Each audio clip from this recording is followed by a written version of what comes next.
ಬೆಂಗಳೂರಿನಲ್ಲಿ ಮಾನವನ ಎಲುಬುಗಳ ರಾಶಿ.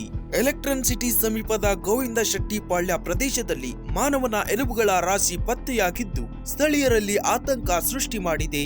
ಈ ಪ್ರಕರಣ ಮಂಗಳವಾರ ಗಣೇಶ ದೇವಾಲಯದ ಬಳಿ ಇರುವ ಕಸದ ತೊಟ್ಟಿಯಲ್ಲಿ ಈ ಎಲುಬುಗಳನ್ನ ಕಂಡು ಅಚ್ಚರಿ ವ್ಯಕ್ತವಾಗಿದ್ದು, ಮಾಹಿತಿ ದೊರಕುತ್ತಿದ್ದಂತೆ ಪರಪ್ಪನ ಅಗ್ರಹಾರ ಪೊಲೀಸ್ ಠಾಣೆಯ ಸಿಬ್ಬಂದಿ ಸ್ಥಳಕ್ಕೆ ಧಾವಿಸಿ ಪರಿಶೀಲನೆ ಆರಂಭಿಸಿದ್ದು, ಈ ನಡುವೆ ಒಬ್ಬ ವ್ಯಕ್ತಿ ಸ್ಥಳಕ್ಕೆ ಬಂದು ಎಲುಬುಗಳನ್ನ ತಾನು ತಂದು ಹಾಕಿದ್ದಾಗಿ ಒಪ್ಪಿಕೊಂಡಿದ್ದು ತಿಳಿದು ಬಂದಿದೆ. ಪೊಲೀಸ್ ಮೂಲಗಳ ಪ್ರಕಾರ ಆತನ ಮಗಳು ವೈದ್ಯಕೀಯ ವಿದ್ಯಾರ್ಥಿನಿಯಾಗಿದ್ದು ಅವಳ ಅಧ್ಯಯನಕ್ಕಾಗಿ ಮನೆಗೆ ಮಾನವನ ಎಲುಬುಗಳನ್ನ ತಂದು ಇಟ್ಟಿದ್ದರು ಎಂಬುದು ತಿಳಿದು ಬಂದಿದೆ. ಗೌರಿ ಗಣೇಶ ಹಬ್ಬದ ಪ್ರಯುಕ್ತವಾಗಿ ಮನೆಯನ್ನ ಸ್ವಚ್ಛಗೊಳಿಸುವ ಉದ್ದೇಶದಿಂದ ಅವುಗಳನ್ನ ವಿಲೇವಾರಿ ಮಾಡಿರುವುದಾಗಿ ತಿಳಿಸಿದ್ದಾರೆ. ಪೊಲೀಸರು ಪ್ರಕರಣದ ಕುರಿತು ಹೆಚ್ಚಿನ ತನಿಖೆಯನ್ನ ಆರಂಭಿಸಿದ್ದಾರೆ.